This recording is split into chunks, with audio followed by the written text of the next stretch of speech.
Bonjour à tous, bienvenue sur The Glove Driver et bienvenue dans une voiture que je pensais pas forcément vous présenter sur ma chaîne. Bienvenue dans le Cupra ATK.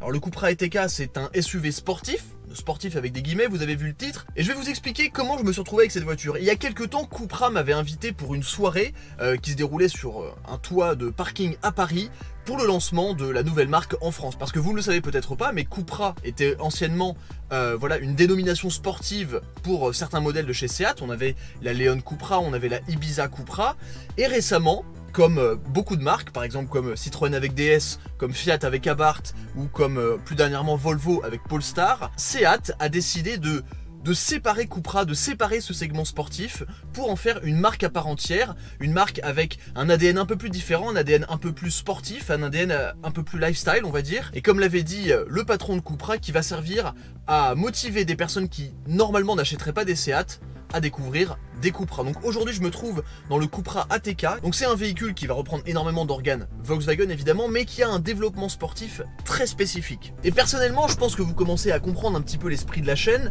Pour moi SUV et sportif, bon, c'est deux mots qui vont pas ensemble. Et pourtant même dans SUV il y a Sport Utilitary Vehicle, donc un véhicule utilitaire de sport.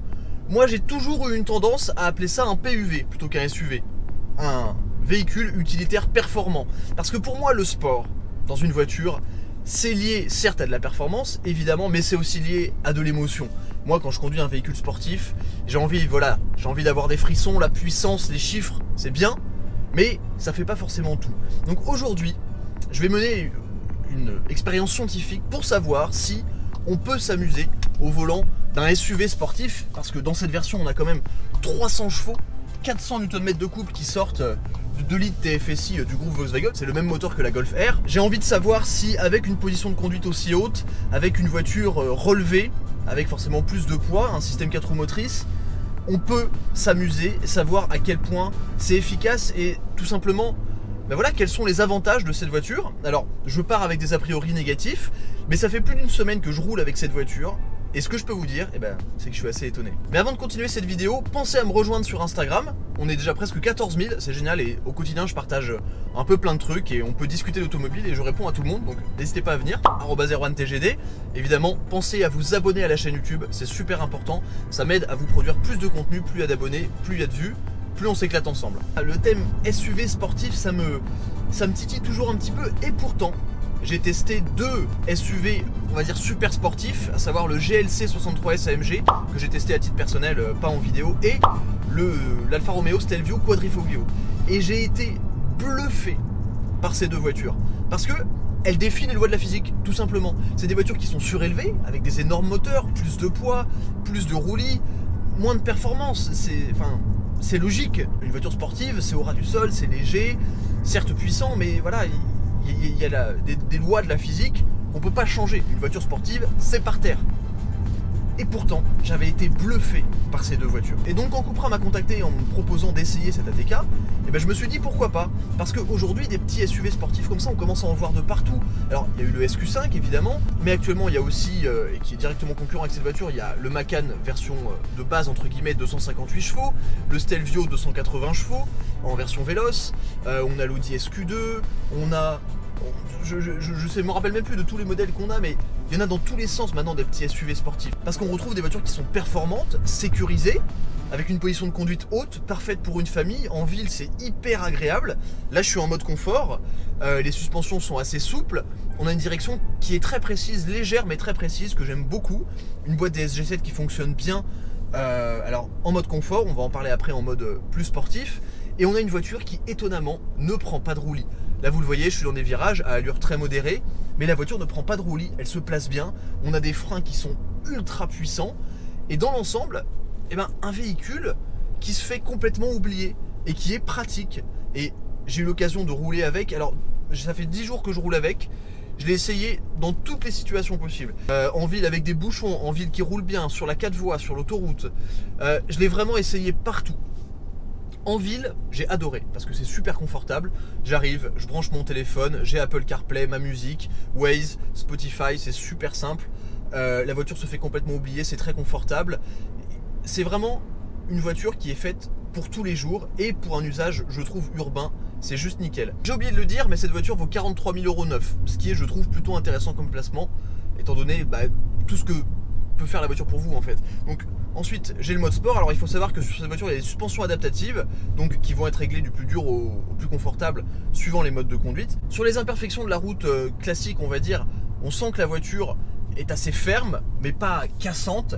C'est plus quand on va passer par exemple des dos d'âne ou vraiment une route vraiment dégradée qu'on va sentir que là voilà, c'est un peu ferme, mais c'est jamais inconfortable.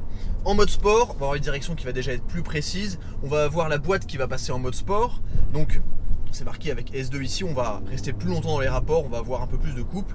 Et ensuite en mode Cupra, c'est vraiment attaque maximum. On va avoir le SC qui va être en mode sport, la direction qui va se raffermir. Et c'est là vraiment que j'ai été bluffé. Vous me connaissez, moi je dis toujours ce que je pense des voitures. Mais toutes les personnes que j'ai emmenées dans la voiture et à qui j'ai fait subir voilà, une balade un peu sportive, ils m'ont tous dit mais qu'est-ce que ça marche.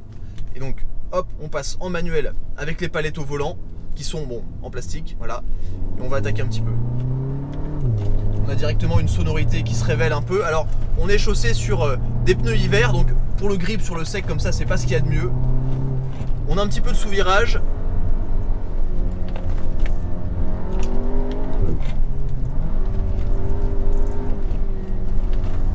Il y a toujours énormément de couple.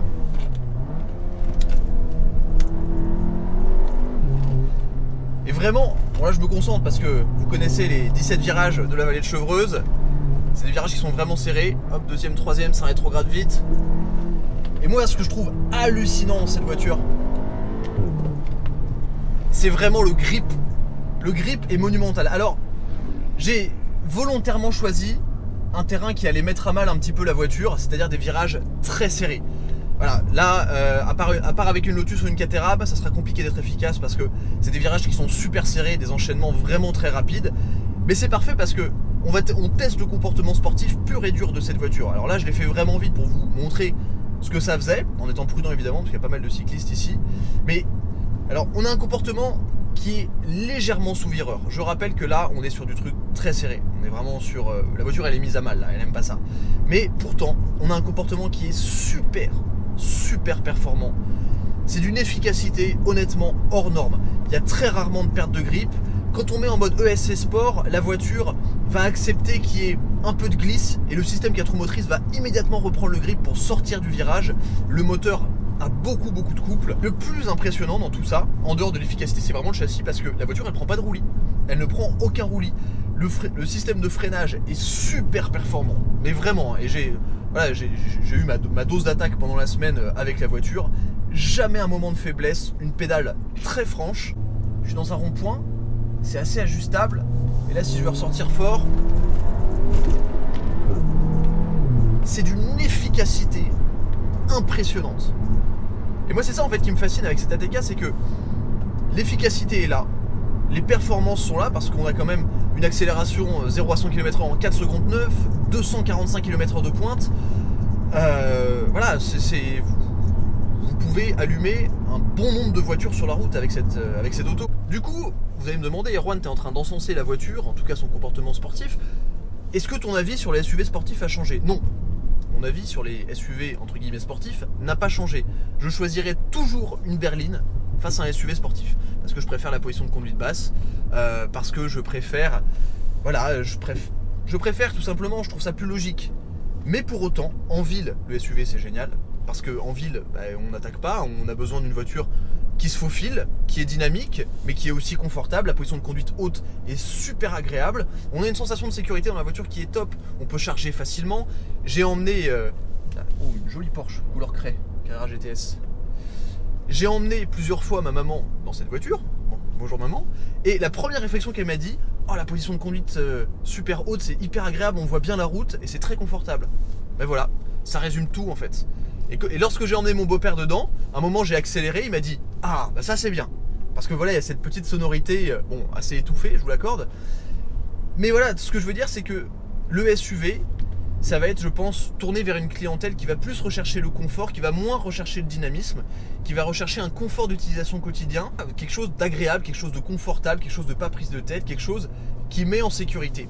Et là dans cette version, dans le Cupra ETK, on a une voiture qui est aboutie au niveau du confort, au niveau de la technologie. Donc je trouve que cette voiture, quand même, c'est une bonne voiture. Je trouve que ça propose beaucoup de choses et je le dis très honnêtement, hein, lorsque je savais que j'allais récupérer la voiture, j'avais un a priori très négatif. Je savais que ça allait marcher, mais je m'attendais pas à ce que ça soit aussi bon à tout faire.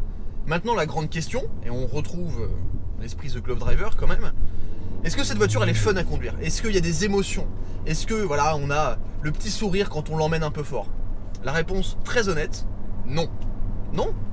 Ben non, parce que ça fait pas de bruit, ou très peu, on a des petits pop-up à l'échappement, mais voilà, et on a besoin d'aller très vite pour se rendre compte que c'est super efficace. Mais est-ce que c'est forcément ce qu'on veut? Non, parce que dans une vraie voiture sportive, on peut s'éclater à basse vitesse et juste enchaîner les virages. Mais en même temps, est-ce que cette voiture elle est faite pour nous apporter des émotions? Est-ce que c'est vraiment ce qu'on lui demande? Bah, la réponse aussi c'est non. Parce que c'est censé être amusant, c'est censé être efficace, mais est-ce que c'est vraiment censé nous faire sortir la petite larme? Bah non, pas du tout. C'est un véhicule du quotidien. C'est un véhicule du quotidien et un véhicule du quotidien qui est très abouti.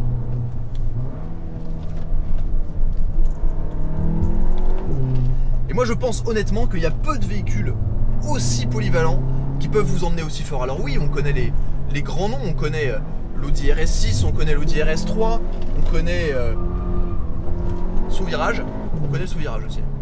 Et on s'est baladé hier avec Sylvain de Villebrequin et son Z4M, et je suis sûr que ça allume un Z4M. Et ne me tuez pas dans les commentaires, hein. Mais j'en suis persuadé parce que c'est tellement efficace. Dans des virages très serrés, il faut faire attention, mais dès que les virages sont un peu plus larges et que c'est simplement de l'enchaînement rapide, ça, mais qu'est-ce que ça marche! Et c'est là où c'est impressionnant. Alors du coup, non, mon avis n'a pas changé sur les SUV sportifs. Non, je ne serai jamais client d'un SUV sportif, même si j'aimerais bien essayer un Urus, juste pour voir. Donc au final, est-ce qu'ils ont du sens ces SUV sportifs? Eh ben oui, ils ont du sens parce que déjà, il y a des gens qui les achètent, et je pense que ça plaît à une clientèle qui désire pas forcément de l'ultra sportivité, qui a envie d'avoir ce confort de la position de conduite haute, qui est un avantage majeur, il faut le dire. Même moi je trouve ça super agréable finalement d'être assis super haut. Et dans cette voiture où le châssis est super bien réglé et où honnêtement peu de personnes attaqueront comme moi je suis en train de le faire là, bah, ça fait tout bien, ça fait tout bien. Donc pendant que je vais faire une dernière fois ces 17 virages, dites-moi dans les commentaires ce que vous pensez des SUV sportifs. Soyez courtois dans les commentaires, ne m'insultez pas pour avoir essayé cette voiture. On expérimente, on essaie des nouvelles choses. Moi ça m'intéressait de savoir pourquoi ça se vend autant ces voitures. Donc dites-moi ce que vous en pensez dans les commentaires, dites-moi ce que vous pensez de Cupra et dites-moi si vous voulez que j'essaie d'autres véhicules Cupra à l'avenir.